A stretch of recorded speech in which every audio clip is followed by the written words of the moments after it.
In other words, they give them full flavor. But Armstrong was different from that. A very humble individual.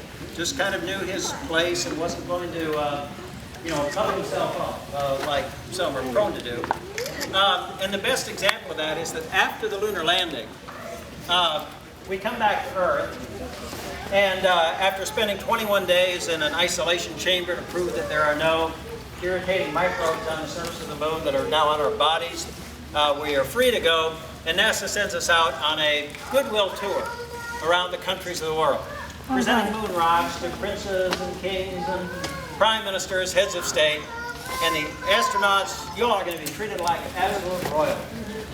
I mean, this is going to be a big deal. Kings are going to be bowing to you instead of vice versa. Oh, wow. And this makes Armstrong uncomfortable. He says, this is not who I am. I'm not royalty. I don't intend to go around the rest of my life being a famous person. I'm an engineer and a pilot. That's all I ever intended to be. And after a couple of years of kind of sitting up at headquarters doing nothing, just being a famous person, Armstrong leaves NASA, goes to the University of Cincinnati, teaches aerospace engineering. And so that's his career, staying out of the public eye and turning down the endorsement offers.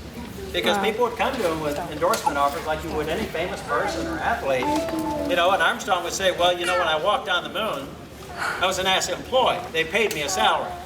Therefore, I've already been paid for what I did. It would be unethical for me to take any additional money. That's Armstrong,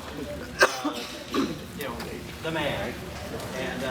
But I want to give you a couple of stories about Armstrong, the pilot. But what I want to do is, because it's a little bit crowded in here, we've got a group coming in from behind, I want to go to the top of the second stage where there's a little more breathing room, and we'll talk about that from up there.